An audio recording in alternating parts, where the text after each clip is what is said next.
Hello जी, नमस्कार everyone. कैसे हैं सारे। तो नीट सिलेक्शन एक्सप्रेस, जैसा कि आपको बताया गया था, एक सरप्राइज है आपके लिए। यस, ऑल्दो वो मेरे लेक्चर आने तक सरप्राइज सरप्राइज नहीं रहा है, अच्छा खासा भंग हो चुका है ना। तो नीट सिलेक्शन एक्सप्रेस में बेटा हमारे चैप्टर वाइज हम लोग PYQs प्लस कुछ इंपॉर्टेंट क्वेश्चंस भी प्रैक्टिस करने वाले हैं। तो सबसे पहले बेटा हम लोग प्रीवियस ईयर क्वेश्चंस देखेंगे हर एक चैप्टर के। फिलहाल हम देख रहे हैं प्राणियों में संरचनात्मक संगठन। जैसा कि बेटा मैंने जब इसका वन शॉट कराया था तब भी आपको बताया था कि इस अध्याय से आपके दो प्रश्न आते हैं। कितने प्रश्न आते हैं बेटा आपके नीट में? दो प्रश्न आते हैं। एक आता है आपके जंतु ऊतक से, यानी कि एनिमल टिश्यूज से, और दूसरा बेटा आता है आपका कॉकरोच से, है ना। तो ये दोनों से बेटा आपका एक एक प्रश्न बनता है। जंतु ऊतक में मैंने आपको बताया था मुख्य रूप से आपके उपकला ऊतक और संयोजी ऊतक से आता है। पेशी से भी आया है एक दो बार, और तंत्रिका से बहुत ज़्यादा नहीं आया है, लेकिन फिर भी हम जितने भी प्रीवियस ईयर क्वेश्चन है वो कंप्लीट करेंगे या वो कवर करेंगे। साथ ही साथ बेटा कौन से इंपॉर्टेंट क्वेश्चंस और बन सकते हैं हम वो देखेंगे इस चैप्टर से, ठीक है। तो बिना समय गवाए शुरू करते हैं बेटा। सबसे पहला क्वेश्चन आपकी स्क्रीन पर ये रहा। सही मिलान वाले जोड़े का चुनाव कीजिए। तो कंडरा यानी कि टेंडन्स, टेंडन्स बेटा करते क्या है ये भी आपको पता होना चाहिए। लिगामेंट्स क्या करते हैं, स्नायु क्या करते हैं, और कंडरा क्या करते हैं। जो आपके टेंडन्स है बेटा ये आपकी अस्थि को पेशी से जोड़ने का काम करते हैं, या पेशी को अस्थि से जोड़ने का काम करते हैं। वहीं आपके जो स्नायु होते हैं, जो लिगामेंट्स होते हैं, वो अस्थि को अस्थि से जोड़ने का काम करते हैं, ठीक है। और ये एक प्रकार के आपके सघन संयोजी ऊतक है, ठीक है। विशिष्ट संयोजी ऊतक ये नहीं है। फिर मैडम विशिष्ट में क्या आता है? तो बेटा विशिष्ट में आते हैं आपके कंकाली और तरल संयोजी ऊतक। कंकाली में आपकी अस्थि उपास्थि आ जाएगी, और तरल में आपका रक्त और या रुधिर और लसिका आ जाएगा। वसा ऊतक एक तरीके का ढीले संयोजी ऊतक में आता है, अंतराली और वसा, ठीक है। त्वचा अगर्तिका बेटा आपके शिथिल संयोजी ऊतक में आता है, बिल्कुल सही है। और उपास्थि आपके विशिष्ट संयोजी ऊतक में आती है। तो इसके हिसाब से आपका उत्तर होगा 3। अगला प्रश्न बेटा जो यहाँ से आया हुआ है आपके नीट में वो ये कि अंतराली संधि क्या है। अंतराली संधि यानी कि गैप जंक्शन। मैंने कई बार बेटा पढ़ाते टाइम भी बताया, वैसे भी बताया कि ये जो 3 संधियां दी हुई हैं आपके एनसीईआरटी में, अंतराली संधि, आपकी दृढ़ संधि और आसंजक संधि, ये तीनों इंपॉर्टेंट हैं और इसमें कुछ भी ऐसा याद करने के लिए नहीं है, है ना। आसंजक संधि बेटा क्या करती हैं? दो पड़ोसी कोशिकाओं को परस्पर जोड़े रखती हैं, ठीक है। दृढ़ संधि दो पड़ोसी कोशिकाओं के बीच से कुछ भी स्राव को रोकती है। वहीं बेटा अंतराली संधि दो पड़ोसी कोशिकाओं के कोशिका द्रव्य को आपस में जोड़ती है, जिससे कि दो पड़ोसी कोशिकाओं के कोशिका द्रव्य के मध्य जो आयन, छोटे मोटे अणु और जरूरत पड़ने पर थोड़े बहुत बड़े अणुओं का भी स्थानांतरण हो सके, है ना। तो पदार्थ को ऊतक से पार निकलने से रोकती है नहीं, उसके लिए आपकी दृढ़ संधि है।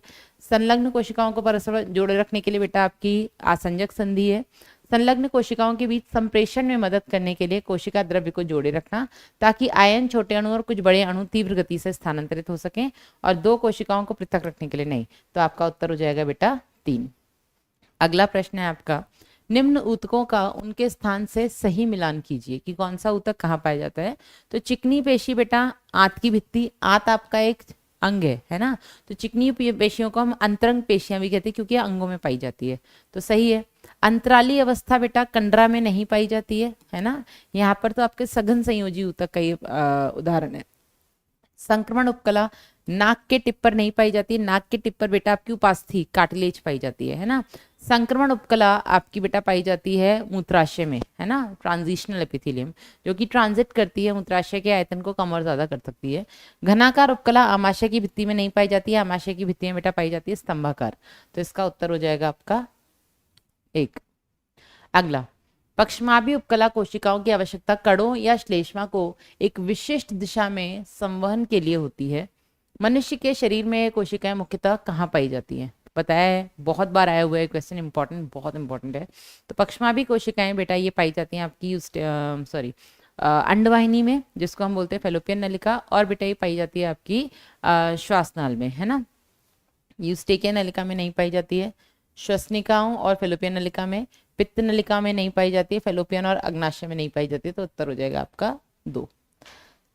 अगला प्रश्न है, सूक्ष्मांकुरों के ब्रश बॉर्डर वाली घनाकार उपकला पाई जाती है। तो बेटा घनाकार उपकला जिसकी मुक्त सतह पर सूक्ष्मांकुर पाए जाते हैं, ये सूक्ष्मांकुर बेटा क्या करते हैं? ये अवशोषण के लिए क्षेत्रफल को बढ़ा देते हैं, है ना, बताया था। इवन आपका जो सरल स्तंभाकार उपकला है उसमें भी अगर यहाँ पे ये सूक्ष्मांकुर होंगे तो वो भी आपके क्षेत्रफल को बढ़ाएंगे। सरल स्तंभाकार सूक्ष्मांकुर युक्त ब्रश बॉर्डर जो उपकला है वो पाई जाती है आपके आहार नाल में, जबकि जो घनाकार है बेटा ये पाई जाती है आपके पीसीटी पार्ट ऑफ नेफ्रॉन, जो वृक्काणु का पीसीटी भाग है, समीपस्थ कुंडलित नलिका, उसमें बेटा पाई जाती है ताकि ज्यादा से ज्यादा अवशोषण हो सके। हम आगे पढ़ेंगे कि वृक्काणु के जो समीपस्थ कुंडलित नलिका जो पीसीटी भाग है उसमें लगभग 70 से 80% का अवशोषण होता है, पुनः अवशोषण होता है। तो उस पुनः अवशोषण के लिए क्षेत्रफल को बढ़ाने के लिए यहाँ पर ये ब्रश बॉर्डर वाली घनाकार उपकला पाई जाती है। उत्तर हो जाएगा आपका 2। ठीक है, नेक्स्ट है आपका बेटा कोशिका संधियों को पहचानिए जो पदार्थों को ऊतक से बाहर निकलने से रोकती हैं। तो पदार्थ के रिसाव को कौन रोकेगी? आपकी दृढ़ संधि। ठीक है, तो पहली वाली है आपकी दृढ़ संधि, टाइट जंक्शन। ठीक है, और आयन एवं अणुओं के तुरंत स्थानांतरण से पड़ोसी कोशिकाओं के मध्य संचरण स्थापित करती है। तो बेटा ये हो गई आपकी गैप जंक्शन यानी कि अंतराली संधि।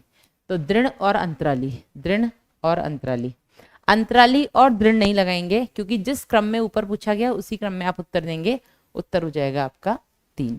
ठीक है, अगला बेटा कशेरुक दंड की 2 निकटवर्ती अस्थियों के बीच में क्या उपस्थित होता है? तो कशेरुक दंड बेटा आपका एक लंबा जो ये रीढ़ की हड्डी जिसको हम बोलते हैं, ठीक है, इसमें 26 कशेरुकियां होती हैं। कितनी? 26 कशेरुकियां होती हैं। ठीक है, 2 निकटवर्ती अस्थियां क्या है बेटा? आपकी कशेरुकी। कशेरुक दंड में एक वयस्क में कितनी कशेरुकी होती है बेटा? 26 कशेरुकी होती हैं, और इन 26 कशेरुकियों के बीच में अस्थि पाई जाती है। ठीक है, और वो अस्थि बेटा आपको मदद करती है इस बेंडिंग में, जो आप आगे और पीछे थोड़ा सा झुक सकते हैं, ये बेटा इन कशेरुकियों के बीच में उपस्थित उपास्थि की वजह से है। ठीक है, यदि इनके बीच में उपास्थि नहीं पाई जाती, कार्टिलेज नहीं पाई जाती, तो बेटा आप बिल्कुल रोबोट की तरह से सीधे चल रहे होते हैं ना, आप अपनी गर्दन भी आगे नहीं बेंड कर सकते थे। तो दिस इज बिकॉज ऑफ उपास्थि यानी कि कार्टिलेज। एक अगला प्रश्न है आपका, निम्न में से कौन संयोजी ऊतक नहीं है? तो वसा ऊतक बेटा संयोजी ऊतक है, उपास्थि विशिष्ट संयोजी ऊतक है, तंत्रिबद्ध ये आपकी तंत्रिका ऊतक है। ये किसका उदाहरण हो गया आपका? तंत्रिका ऊतक का, है ना। और आखिरी हो गया आपका रक्त, ये भी संयोजी ऊतक है। तो तंत्रिबद्ध बेटा आपका संयोजी ऊतक नहीं है। अगला प्रश्न है बेटा आपकी स्क्रीन के ऊपर, मिलान कर दो भैया सूचियों का। तो श्वसनिका, कलश कोशिकाएं, कंडराएं और वसा ऊतक। तो श्वसनिका में बेटा कौन सा ऊतक उपस्थित होगा बेटा? श्वसनिकाओं में पाया जाएगा आपका पक्षमाभी एपिथेलियम। ठीक है, तो ए का हो जाएगा 4, ए का 4। लो भैया आंसर तो आ गया हमारा फिर भी। कलश कोशिकाएं बेटा ये ग्रंथिल ऊतक है, ठीक है, और ये एक कोशिकीय ग्रंथिल ऊतक है। पूरे शरीर में केवल 2 ही ऐसी ग्रंथियां हैं जो एक कोशिकीय होती हैं, एक आपकी कलश कोशिकाएं, दूसरा बेटा आपकी पैनित कोशिकाएं। ठीक है, तो इसका उत्तर हो जाएगा आपका बी का 3।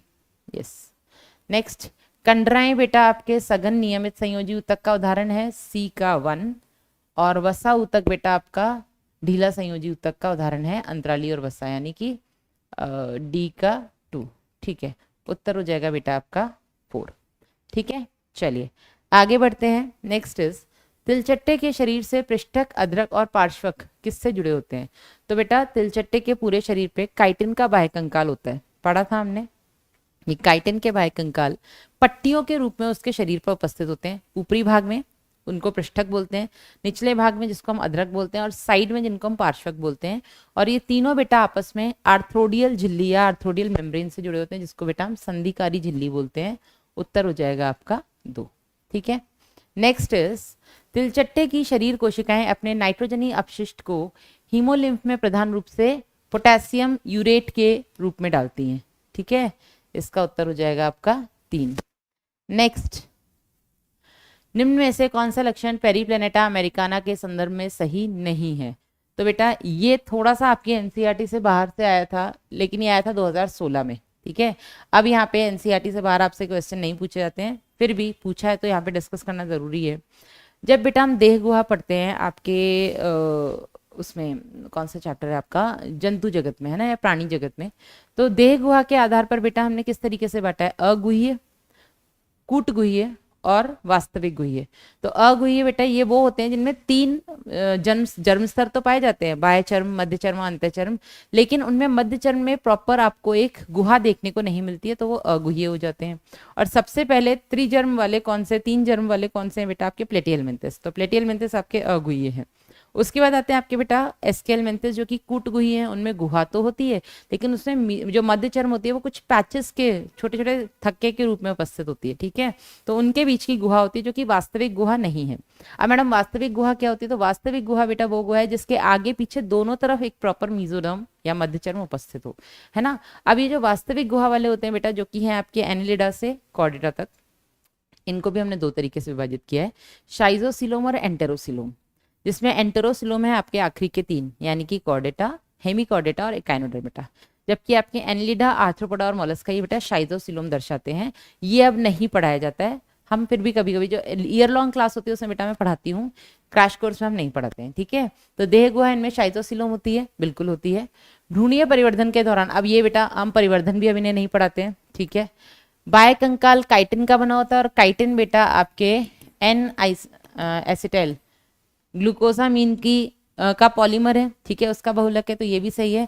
और इनमें मेटामेरिक खंडीभवन पाया जाता है। मेटामेरिक खंडीभवन 3 ही संघों में पाया जाता है, एनिलिडा, आर्थ्रोपोडा और कॉर्डेटा। नीट 2019 का प्रश्न है ना। तो इसमें बेटा दूसरा गलत है, क्योंकि क्या होता है जब बेटा हमें आंसर नहीं पता होता है एग्जैक्टली, तो ये क्वेश्चन को करने का एक ट्रिक होता है कि जब आपको सही आंसर नहीं पता तो जो नहीं सही है आप उनको हटाना शुरू, या जो गलत है, ठीक है। अब आपको तो नहीं पता कि क्या सही है क्या गलत है, लेकिन आपको जो लगता है कि ये नहीं हो सकता तो आप उनको हटाना शुरू करो। एक तो होता है कि आपने क्वेश्चन पढ़ा, आपको आंसर पता है, सीधा आंसर लगा दिया। एक हमें अब उनमें से आंसर ढूंढना है, वही तुक्का वाली बात हो जाती है कभी कभी, है ना। तो इसमें क्या होता है कि आप लोग जो आपको पता है उनको हटाना शुरू कर दो कि ये नहीं हो सकता, ये नहीं हो सकता, फिर जो बचेगा उसमें या तो थोड़ा दिमाग लगा लेगा, फिर जय माता दी, है ना। चलिए, तो अगला प्रश्न है बेटा आपका, संरचनाओं या अंगों के निम्नलिखित समूहों में से किस एक के समान कार्य हैं, ठीक है। केंचुए में आंत्रवलन, केंचुए में आंतों में जो वलन होता है, ठीक है। चूहे में आती अंकुर, अमीबा में संकुचनशील रिक्तिका, नहीं बेटा। आंतवलन है और अंकुर जो होंगे आंत में, ये दोनों तो अवशोषण के लिए क्षेत्रफल बढ़ाएंगे। अमीबा में संकुचनशील रिक्तिका बेटा ये उत्सर्जन में मदद करती है ना, कॉन्ट्रेक्टाइल वैक्यूल्स जो होते हैं। केचुए में नेफ्रीडिया, ये उत्सर्जन में मदद करेंगे। तिलचट्टे में मेल्पिगियन नलिका उत्सर्जन में मदद करेंगी, और चूहे में मूत्र नलिकाएं ये भी उत्सर्जन में मदद करेंगी। तो इन तीनों का बेटा कार्य जो है वो समान है, ठीक है। तिलचट्टे की श्रृंगिकाएं ये बेटा सेंसरी ऑर्गन्स है, संवेदी अंग है, ठीक है। मेंढक के टिम्पेनम, टिम्पेनम तो बेटा कान है, ठीक है, कान भी एक तरीके का सेंसरी ऑर्गन बोल सकते हैं। केंचुए का अवस्कर, तो बेटा अवस्कर आपके संवेदना से या संवेदनशील अंग नहीं है, ठीक है। चूहे के कृंतक दांत हो गए। तिलचट्टे की पेशनी, पेशनी में भी चलो चबाया जाता है, दांतों से भी चबाया जाता है। और तारा मछली के नालपाद, नहीं बेटा ऐसा, इनका भी, ये दोनों तो चबाने के काम आते हैं। तो उत्तर इसका हो जाएगा बेटा आपका दूसरा, ठीक है। चलिए अगला, निम्न में से कौन सा लक्षण नर कॉकरोच को मादा कॉकरोच से विभेदित करता है, तो बेटा इसमें मैंने आपको बहुत क्लियर बताया है, याद रखिएगा। नर स्टाइल मारते हैं, फिर बच्चे इसमें मतलब आतंक मचा जाता है, मैडम ऐसे कैसे लड़कियां स्टाइल मारती हैं, तो मतलब चलो तुम्हारे डाउट क्लियर कर, लड़कियां फैशन करती हैं, ठीक है, स्टाइल तो लड़के ही मारते हैं। सेम कॉकरोच में लड़का स्टाइल मारेगा, है ना। तो एनल स्टाइल बेटा गुदा शूप जो होती है ये नर कॉकरोच में उपस्थित होती है, ये मादा में नहीं होती है। जबकि एनल सरकाई दोनों में होती है, अग्रपंख गहरे टेगमिना दोनों में होते हैं, ठीक है। तो ये जो होता है बेटा एनल स्टाइल, ये केवल और केवल नर में पाया जाता है। इसके अलावा मैंने आपको एक और चीज बताई थी कि जो नर कॉकरोच होता है उसके जो अग्रपंख होते हैं वो उसके शरीर के आखिरी खंड से पीछे तक निकले होते हैं, मतलब बड़े होते हैं। जबकि मादा में बेटा जो अग्र पंख होते हैं उसके, जिनको हम मीजोथोरैसिक विंग्स कहते हैं, टेगमिना भी कहते हैं, वो बेटा थोड़े से छोटे होते हैं, आखिरी खंड से थोड़े पहले ही खत्म हो जाते हैं, है ना। अगला प्रश्न, कॉकरोच के आहार नाल के अंगों का सही क्रम है, तो वो खाना पहले मुख में लेते हैं, मुख से ग्रसनी में जाता है, ग्रसनी से ग्रसिका में जाता है, ग्रसिका से शस्थ में जाता है, जिसको हम क्रॉप बोलते हैं, वहां पे खाना स्टोर्ड रहता है। फिर जाता है पेशनी में, जहां पर काइटिन के बने हुए 6 संरचनाएं होती है जो कि दांत की तरह काम करती है, वो खाने को मतलब अच्छे से काटती हैं, तोड़ती हैं। फिर बेटा वो जाता है मध्यांत में, अग्रांत और मध्यांत की संधि पर बेटा 6 से 8 हिपैटिक सीके यानी कि यकृतीय अंधनाल पाए जाते हैं, जिनसे माना जाता है कि कुछ पाचन रस निकल रहे हैं जो कि भोजन के पाचन में मदद कर रहे हैं। फिर बेटा मध्यांत से जो पश्चात होता है उसकी संधि पर 100 से 150 पीले रंग की मैलपीगी नलिकाएं पाई जाती हैं जो कि उत्सर्जन में मदद करती हैं। और फिर जो पश्चात है उसमें बेटा इलियम, सीकम, इलियम सीकम और रेक्टम, ये 3 बेटा भाग होते हैं और बाद में गुदा द्वार से ये बाहर निकाल देता है जो भी अपशिष्ट पदार्थ है। तो ग्रसनी से ग्रसिका में जाएगा, ग्रसिका से पेशनी, पेशनी से इलियम, इलियम से शस्त्र, बिल्कुल गलत। ग्रसनी से ग्रसिका, ग्रसिका से इलियम में नहीं जाएगा डायरेक्ट, शस्त्र पेशनी बाद में आ रहे हैं। ग्रसनी से ग्रसिका, ग्रसिका से शस्त्र, शस्त्र है। पेशनी से इलियम, कोलोन और रेक्टम, बीच में मध्यांत नहीं है, लेकिन जितने भी दिए हैं वो सही क्रम में दिए हैं तो आप वही लगाइएगा। ग्रसनी से ग्रसिका से पेशनी से शस्त्र नहीं, शस्त्र से पेशनी होता है बेटा, पेशनी से शस्त्र नहीं होता है। तो उत्तर हो जाएगा आपका इसका 3। अगला, यदि तिलचट्टे का सिर हटा दिया जाए, ठीक है, तो भी ये कुछ दिनों तक जीवित रह सकता है, क्योंकि इनमें तंत्रिका तंत्र नहीं होता। नहीं, सिर में तंत्रिका तंत्र का केवल छोटा सा भाग होता है, जबकि शेष शरीर के अधर भाग में स्थित होता है। सही है, तंत्रिका तंत्र का सिर में केवल 1/3 भाग होता है, जबकि शेष शरीर के पृष्ठ भाग में नहीं होता। बेटा हमारा तंत्रिका तंत्र पृष्ठ भाग में है, कॉकरोच में या जितने भी आपके इनवर्टिब्रेट्स उन सबका तंत्रिका तंत्र शरीर के अग्रभाग में होता है। ठीक है, तिलचट्टे के अधिग्रसिका गुच्छिका उदर के भाग में स्थित होती नहीं। तो इसका उत्तर हो जाएगा बेटा 2। और ये मैं हमेशा जब भी पढ़ाती हूँ तो मैं बताती हूँ कि मैडम 7 दिन तक वो बिना सर के जिंदा रहा, तो आगे क्यों नहीं जिंदा रहा? 8वें दिन काहे मर गया? या 7-8 दिन 10 दिन तक वो जिंदा भी रहा तो फिर आगे क्यों मर गया? तो बेटा सिर कटने से उसका मुख भाग भी हट गया, मुख भाग हटने से बेटा वो खाना नहीं खा पा रहा, तो भूख की वजह से मर रहा है वो। ठीक है, सर की वजह से नहीं मर रहा है। उत्तर हो जाएगा इसका 2। नेक्स्ट, तिलचट्टे के संबंध में कौन सी विशिष्टताएं अनुचित हैं, क्या गलत है? ठीक है, दोनों लिंगों में 10वें खंड में गुदीय लूम पाए जाते हैं। यस, एनल सरकाई दोनों में है, गुदा शूक केवल नर में होते हैं। मध्यांत और पश्चात की संधि स्थल पर जठरीय अंधनाल पाए जाते हैं, ये गलत है बेटा। मध्यांत और पश्चात की संधि पर बेटा मैलपीगी नलिकाएं पाई जाती हैं जो कि 100 से 150 होती हैं। क्या पाई जाती हैं? मैलपीगी नलिकाएं। जबकि जठरी अंधनाल बेटा कहाँ पाई जाती हैं? ये पाए जाते हैं आपके अग्रांत और मध्यांत की संधि पर। ठीक है, तो ये आपका गलत हो गया। अधोग्रसनी मुख भागों द्वारा बनाई गई प्रगुहा में होती है। अधोग्रसनी हाइपोफेरिंक्स जो कि जीभ की तरह काम करती है, सही बात है। 6 मुख भाग होते हैं, उनके बीच में स्थित होती है। मादा में 7वें से 9वें तक अधरक मिलकर जनने कोष्ठ बनाते हैं, जेनाइटल चैम्बर बनाते हैं। तो दूसरा बेटा इसमें गलत हो गया। पिछली साल का क्वेश्चन है ये, तिलचट्टे में टेगमिना कहाँ से निकलते? तो बेटा टेगमिना इनके अग्रपंख होते हैं जो कि मीजोथोरैक्स से निकल रहे हैं, यानी कि मध्य वक्षीय भाग खंड से निकल रहे हैं ना, तो इनको हम मीजोथोरैसिक विंग्स भी बोलते हैं, मीजोथोरैसिक विंग्स, है ना। और ये बेटा जो टेगमिना होते हैं, मतलब इनको हम टेगमिना बोलते हैं, और ये टेगमिना बेटा मध्य वक्ष से निकल रहे हैं, है ना। चलिए, तो उत्तर हो जाएगा इसका 1। ये तो थे बेटा आपके प्रीवियस ईयर क्वेश्चंस जो अब तक इस चैप्टर से आए हैं। अब कुछ एडिशनल क्वेश्चंस हम लोग डिस्कस कर लेते हैं। ठीक है, ये एडिशनल क्वेश्चंस ये अब तक कहीं आए नहीं है पर संबंधित हैं, आ सकते हैं। ठीक है, कौन से प्रकार का उपकला ऊतक बृहद श्वसनी तथा श्वासनाल में पाया जाता है? तो बेटा बृहद श्वसनी और श्वासनाल में आपका कूट स्तरित पक्षमाभी उपकला पाई जाती है। ठीक है, pseudo stratified ciliated epithelium, pseudo stratified ciliated epithelium. Okay, तो उत्तर हो जाएगा इसका 3। चलिए नेक्स्ट बेटा, केराटिन युक्त यहाँ नहीं पाई जाती है। आगे बढ़ते हैं। उपकला ऊतक की कोशिकाएं एक आधारी झिल्ली पर टिकी होती है, और ये आधारी झिल्ली किसकी बनी होती है? तो ये तो हो गई बेटा आपकी उपकला ऊतक। ठीक है, नीचे हो गया आपका ये संयोजी ऊतक। ठीक है, तो ये जो बीच में बेटा बनती है इसको हम बोलते हैं बेसमेंट मेम्ब्रेन या आधारी झिल्ली। और ये आधारी झिल्ली बेटा दोनों मिलकर के बनाते हैं। ये आधारी झिल्ली आपकी उपकला कोशिकाएं भी बना रही है और संयोजी ऊतक की कोशिकाएं भी बना रही है, जो कि आपकी म्यूकोपॉलीसेक्राइड की बनी होती हैं। उत्तर हो जाएगा बेटा 2। नेक्स्ट क्वेश्चन देखें। एक छात्र को 2 ऊतकों का नमूना दिया गया है। ठीक है, उन्होंने सूक्ष्मदर्शी से नीचे ऊतकों का अवलोकन किया, नीचे दिए गए 1 और 2 रूप में उनके चित्र दिखे, तो इनको पहचान लो भैया। तो ये तो आपको दिख रही है स्तंभाकार है, स्तंभाकार में ऊपर बेटा पक्षमाप भी बने हुए हैं, तो पक्षमापधारी स्तंभाकार कोशिकाएं, ठीक है। पक्षमापधारी घनाकार नहीं है, पक्षमापधारी संयुक्त नहीं है, संयुक्त जिसमें दो या दो से ज्यादा स्तर में कोशिकाएं होती हैं, स्तंभाकार, ठीक है। तो पहला और चौथे में से कोई होगा। और ये क्या है बेटा, ये आपकी बहुकोशिकीय ग्रंथिल उपकला है, तो इसका उत्तर हो जाएगा बेटा आपका 4। अगला प्रश्न देखते हैं, वसा को संग्रहित करने के लिए किस ऊतक की कोशिकाओं को संशोधित किया जाता है? तो बेटा वसा को संग्रहित करने के लिए आपकी वसा कोशिकाएं हैं, ठीक है। तो आपका जो वसा ऊतक है बेटा, वसा ऊतक एक प्रकार का ढीला संयोजी ऊतक है। क्या है बेटा, ये एक प्रकार का ढीला संयोजी ऊतक है, ठीक है। तो इसका उत्तर हो जाएगा बेटा आपका 1। नेक्स्ट इज, घनाकार उपकला कोशिकाओं में सूक्ष्मांकुर होते हैं, ठीक है, जो डैश के अवशोषक सतह से क्षेत्र को बढ़ाता है, ठीक है। तो घनाकार उपकला कोशिकाओं में सूक्ष्मांकुर वही बेटा माइक्रोविलाइज, ठीक है, जो कि कहाँ पर बेटा क्षेत्रफल बढ़ा रहा है, घनाकार की बात हो रही है ना। तो घनाकार बेटा पाई जाती है आपकी समीपस्थ सम्मिलित नलिका में, ये आ भी चुका है, ठीक है। छोटी आंत की बेटा अगर हम बात करें तो यहाँ पे स्तंभाकार पाई जाती है। कौन सी पाई जाती है? स्तंभाकार।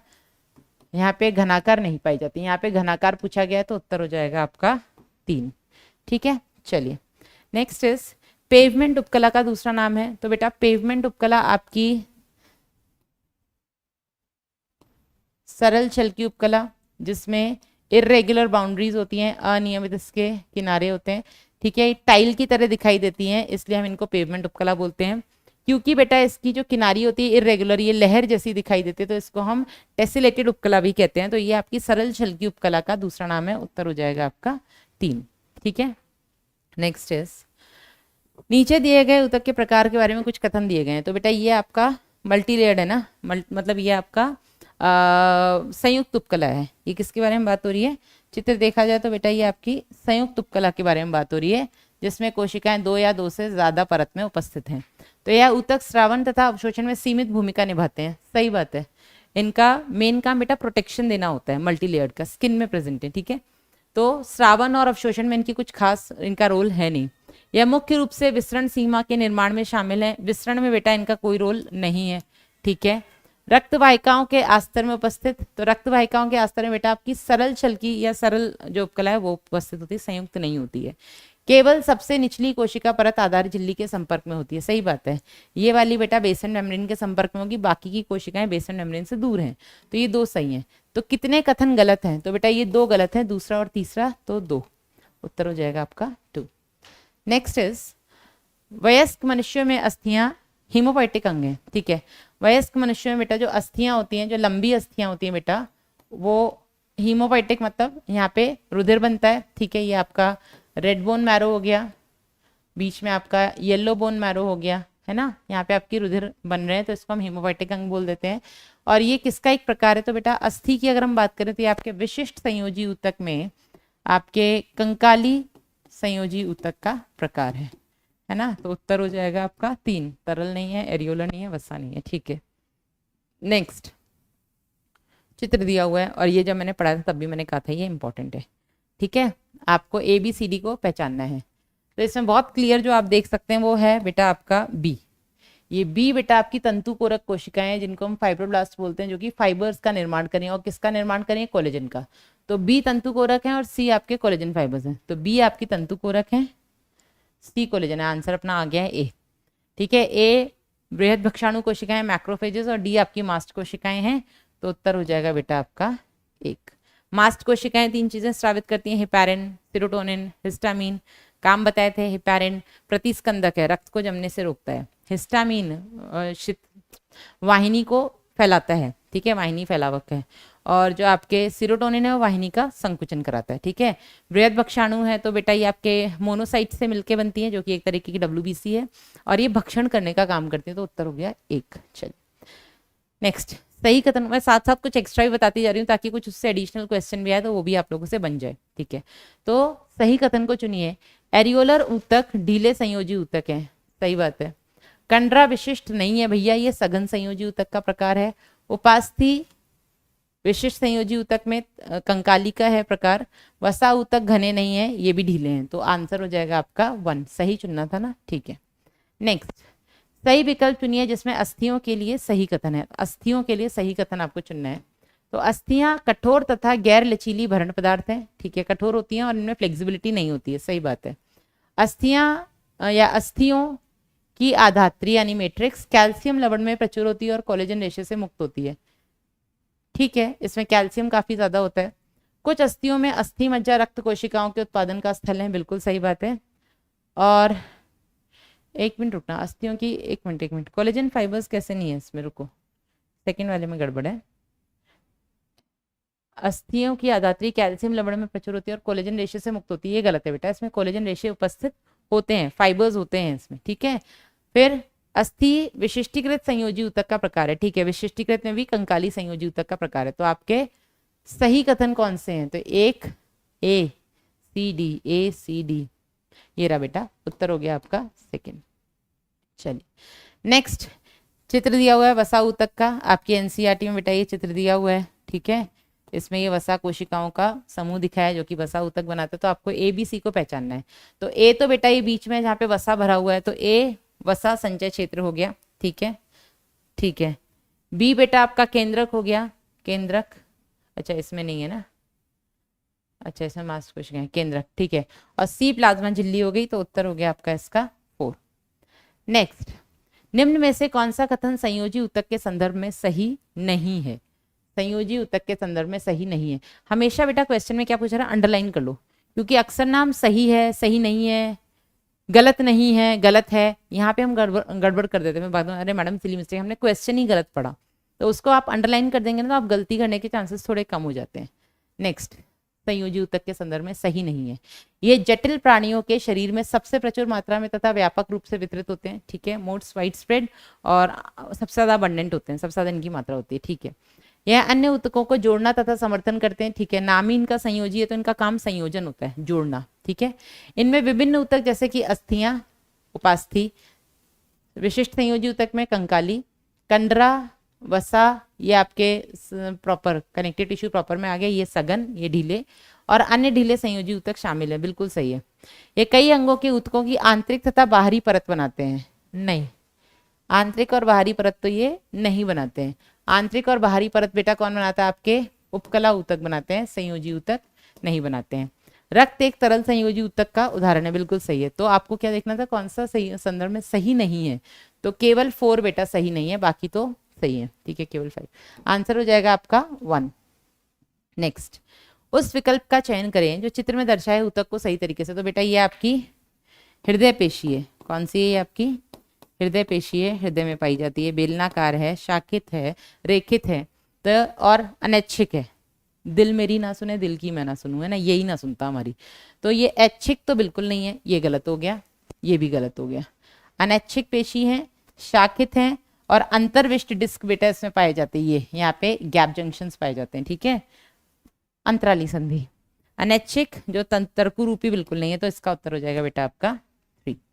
नेक्स्ट इज, चिकनी पेशियां होती हैं, तो बेटा ये हो गई आपकी स्मूथ मसल, इनको अंतरंग पेशी भी कहते हैं, तरकु रूपी होती हैं, ठीक है, एक कोशिकीय होती हैं, सॉरी एक केंद्रकीय होती हैं, और ये अनैच्छिक होती हैं, ये भी हमारी इच्छा अनुसार नहीं चलती हैं, ठीक है। चलिए, तो अनैच्छिक सही है, तरकु रूपी एक केंद्र की, लो पहले ही सही हो गया।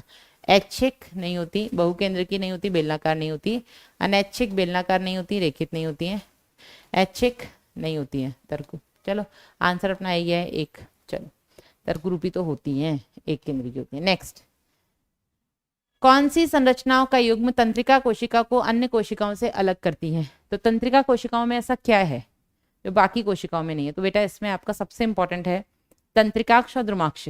डेंड्राइट्स और एक्सॉन और किसी कोशिका में नहीं पाए जाते, केवल और केवल तंत्रिका कोशिका में पाए जाते हैं, ठीक है। रिक्तिका तो सब में पाई जाती है, ठीक है। केंद्रक तो ये नहीं होगा, केंद्रक भी सब में पाए जाते हैं, माइटोकॉन्ड्रिया भी सब में पाए जाते हैं।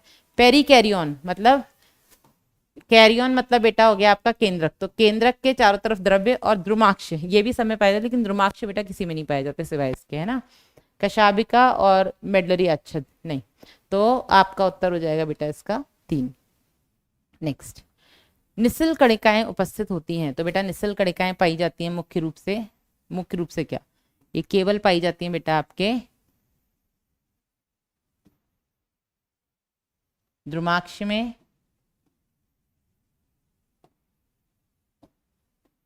और आपके कोशिकाकाय में। ठीक है, तो ये पाई जाती है द्रुमाक्ष में और कोशिकाकाय में। तंत्रिकाक्ष में नहीं पाई जाती है ग्लियल कोशिकाओं। ग्लियल आपकी जो सहायक कोशिकाएं होती है, जिसमें एस्ट्रोसाइट्स आ गए, माइक्रोग्लियल कोशिकाएं आ गई, एपेंडाइमल कोशिकाएं आ गई, है ना, तो उनमें बेटा ये सब नहीं पाया जाता। तो इसका उत्तर हो जाएगा ए और सी, केवल ए और सी, 3। ठीक है, नेक्स्ट इज माइलिन आच्छद उत्पन्न होते हैं। तो बेटा माइलिन आच्छद दो बनाते हैं, एक आपकी श्वान सेल्स, एक आपकी ऑलिगोडेंड्रोसाइट्स। श्वान सेल्स बनाती हैं बेटा परिधीय तंत्रिका तंत्र में, पेरिफेरल नर्वस सिस्टम में, जबकि आपके जो ऑलिगोडेंड्रोसाइट्स हैं बनाते हैं बेटा आपके केंद्रीय तंत्रिका तंत्र यानी कि सेंट्रल नर्वस सिस्टम में। तो श्वान कोशिकाएं और ऑलिगोडेंड्रोसाइट्स ये बनाती हैं आपके परिधीय तंत्रिका तंत्र में, और ये बनाती है आपके सेंट्रल नर्वस सिस्टम यानी कि केंद्रीय तंत्रिका तंत्र में। एस्ट्रोसाइट सहायक कोशिका मतलब ब्लड ब्रेन बैरियर बनाती हैं, और ये उसकी रिपेयरिंग में हेल्प करती हैं श्वान। ठीक है, ऑलिगो आंसर तो आई है ना 1। चलो फिर भी पढ़ लिया करो बाकी के तुम लोग तो। निसिल काय मुख्य रूप से किसका बना होता है? तो निसिल काय बेटा आपके राइबोसोम्स के बने होते हैं। ठीक है, प्रोटीन बनाते हैं ना, तो राइबोसोम बेटा आपके एंडोप्लाज्मिक रेटिकुलम पे भी पाए जाते हैं। तो जिस एंडोप्लाज्मिक रेटिकुलम पे राइबोसोम पाए जाएंगे उसको हम आरईआर बोलते हैं ना, रफ एंडोप्लाज्मिक रेटिकुलम। तो प्रोटीन और लिपिड के नहीं बने होते, डीएनए आरएनए मुक्त राइबोसोम और आरईआर के बने होते हैं। ठीक है, तो आपका उत्तर हो जाएगा 3। नेक्स्ट, किसके संधि स्थल पर मैल्पिगी नलिकाएं उपस्थित होती हैं? ये हमने पीछे भी डिस्कस किया है बेटा। मैल्पिगी नलिकाएं मुख्य रूप से आपके मध्य और पश्चात पे पाई जाती हैं, 100 से 150 होती हैं, पीले रंग की होती हैं। यकृति अंधनाल अग्रांत और मध्यांत के संधि पर पाई जाती हैं, 6 से 8 होती हैं संधि में। बहुत इंपॉर्टेंट है, याद रखना। नेक्स्ट, दिए गए चित्र में कौन सा एक विकल्प सही है? आओ भैया पहचानते हैं इसे भी। ये आपके मैक्सिलरी पैल्प्स हो गए। ठीक है, जो कि एक संवेदी अंग है ना, मैक्सिला, उसमें ये नीचे की तरफ से पैल्प्स निकले होते हैं जो कि संवेदी अंग होते हैं, चीजों को फील करते हैं।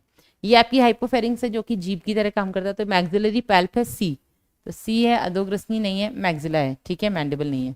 बी बेटा आपकी हाइपोफेरिंक्स है जो कि 6 मुखांगों के बीच में पाई जाती है और आपकी जीभ की तरह काम करती है, अधोग्रसनी इसको हम बोलते हैं ना। तो बी हो गई अधोग्रसनी। लो उत्तर आ गया आपका सी। ए हो गया लेब्रम, अपर लिप, और डी हो गया मैंडिबल। ठीक है, उत्तर हो जाएगा आपका 3। नेक्स्ट, निम्न में से कौन सा कथन गलत है? गलत क्या है बेटा? ठीक है, मादा तिलचट्टे के अंडाशय में 16 अंडप यानी ओवेरियल्स होते हैं। तो बेटा याद करो, मादा कुछ इस तरीके से इनकी ओवरीज होती हैं, है ना। ये पहली वाली तो बहुत ही, ये खरगोश के कान जैसी बेटा इनकी ओवरीज होती हैं, है ना। और ये कुछ इस तरीके से आके, तो इसमें इस तरीके से बेटा ओवेरियल्स पाए जाते हैं। एक ओवरी में लगभग 8 ओवेरियल्स पाए जाते हैं, तो लगभग 16 ओवेरियल्स इनमें हो गए दोनों में मिला के। ठीक है, तिलचट्टे कम सुग्राहिता और अधिक विभेदन, मतलब लेस सेंसिटिविटी मोर रेजोल्यूशन। गलत है बेटा, अधिक सुग्राहिता और कम विभेदन बेटा इसको बोलते हैं मोज़ेक दृष्टि। तो ये तो आपका गलत हो गया। ठीक है, गलत ही चुनना था। नर तिलचट्टे के 6 से 7 उदरखंड में एक विशिष्ट छत्रक ग्रंथि पाई जाती है, मशरूम ग्रंथि जिसको हम बोलते हैं, सही है। मादा तिलचट्टे के 6th खंड में एक जोड़ी शुक्राणुधानी होती है। ठीक है, तो इसका बेटा गलत हो गया आपका 2nd। ठीक है, चलिए नेक्स्ट, तिलचट्टे का श्वसन तंत्र किसका बना होता है? तो बेटा इसमें मैंने आपको बताया था, इसमें श्वसनिकाएं होती हैं, 10 जोड़ी बेटा स्पाइरिकल्स होते हैं। ठीक है, जिससे कि एयर अंदर बाहर होती है ना। और यहाँ पे छोटे छोटे ये स्फिंक्टर्स पाए जाते हैं जो कि एयर को अंदर बाहर होने में हेल्प करते हैं। इन्हीं के बेटा अंदर ये इस तरीके की शाखाएं निकली होती हैं। ठीक है, जिससे कि वायु एक एक ऊतक तक पहुंचती है। तो ये एक जोड़ी फेफड़े नहीं होते इनमें, श्वसनिकाएं एक जोड़ी नहीं होती हैं, श्वास नली का जाल होता है इसमें, कूपिकाएं नहीं होती। तो इसका उत्तर हो गया बेटा 3। ठीक है, नेक्स्ट, तिलचट्टे होते हैं एक लिंगी तथा लैंगिक द्विरूपता। एक लिंगी तो होते हैं, लैंगिक द्विरूपता भी शो करते हैं, सेक्सुअल डायमॉर्फिज्म। आप देख के बता सकते हो कौन सा मेल है कौन सा फीमेल है ना। तो द्विलिंगी नहीं होते हैं बेटा, ये तो आपके केचुए होते हैं। एक लिंगी और लैंगिक द्विरूपता युक्त, आप देख के बता सकते हो कौन सा मेल है कौन सा फीमेल। 2 मैंने लक्षण बताए। पहला, जो एनल स्टाइल्स हैं वो केवल मेल में होते हैं, फीमेल में नहीं होते। दूसरा मैंने आपको बताया था कि वो पंख वाला है ना, अग्रपंख मेल्स में बड़े होते हैं, उसके उदर के आखिरी खंड के भी पीछे तक निकल रहे हैं, है ना। तो उत्तर हो जाएगा इसका 4। आप देख के बता सकते हो कौन सा मेल है कौन सा फीमेल। नेक्स्ट, तिलचट्टे के रक्त में कोई श्वसन वर्णक नहीं होता, ठीक है, नहीं होता है। हीमोलिम्फ होता है ना इनका, मतलब कभी मारा होगा कॉकरोच, लाल खून तो नहीं निकलता है ना। तो इसका अर्थ क्या है? इसका अर्थ ये है कि श्वसन अवायवीय होता है। नहीं, अवायवीय श्वसन नहीं होता है, वायवीय होता है। तिलचट्टे में श्वसन नहीं होता, होता है भैया। ऑक्सीजन बाहर से वाटर के साथ ऊतकों में जाती है, बिल्कुल नहीं जाती है। श्वास नली तंत्र के माध्यम से, अच्छा हाँ, श्वास नली, इनमें ट्रैकियल सिस्टम होता है ना, जिसके माध्यम से बेटा ऑक्सीजन सीधे ही ऊतकों में जाती है। तो इसमें ऑक्सीजन रक्त के थ्रू नहीं जाती है, रक्त के थ्रू हमारे पास जाती है। हमारे पास आरबीसी के अंदर हीमोग्लोबिन होता है, वो ऑक्सीजन को कैरी करता है। इनके पास हीमोग्लोबिन नहीं है ना, तो इनमें ऑक्सीजन कैसे जाता है? श्वास नली से सीधा ऊतकों तक पहुंच जाता है। तो उत्तर हो गया इसका 4। नेक्स्ट, तिलचट्टे के मादा जनन तंत्र में अंडाशय दूसरे से लेकर के, ये बताए थे ना ये रैबिट जैसे जो बनाए थे, ये दूसरे से लेकर 3, 4, 5, 6 इन खंडों में उपस्थित होते हैं। जबकि मादा में बेटा जो वृषण होते हैं वो 4 से 6 खंड में होते हैं। उत्तर हो गया इसका 1। एक और प्रश्न है शायद से, हाँ 1 है, ठीक है। नर तिलचट्टे में शुक्राणु जनन तंत्र के शुक्राशय भाग में मतलब संग्रहित होते हैं। तो उत्तर हो जाएगा इसका A। मच्छर घूम रहे हैं, हाँ मच्छर घूम रहे, नहीं मच्छर नहीं था, कीड़ा था, नहीं मारा, ठीक है। तो इसका उत्तर हो जाएगा बेटा A, ठीक है। तो ये हो गए बेटा हमारे क्वेश्चंस। इस चैप्टर से ज्यादा क्वेश्चन नहीं आते हैं, सिर्फ आपका एक क्वेश्चन कॉकरोच से, एक क्वेश्चन ऊतक से, ऊतक में भी संयोजी और उससे ज्यादा आता है उपकला से। सिर्फ एनसीईआरटी पढ़ना। पेशी में 3 पेशियां हैं, तीनों के एक बार चित्र अपनी आंखों में बसा लेना। जो चित्र में दिख रहा है वही होता है, बाकी आप जानते हो कौन सी अच्छी है कौन सी अनिच्छिक है, किसको आप अपने हिसाब से चला सकते हो, किसको आप अपने हिसाब से नहीं चला सकते हैं, ठीक है। तो ये हो गया बेटा आपका प्राणियों में संरचनात्मक संगठन। नेक्स्ट हम लेकर के आएंगे प्राणी जगत, एनिमल किंगडम। तब तक अपना ध्यान रखिएगा, बाय बाय।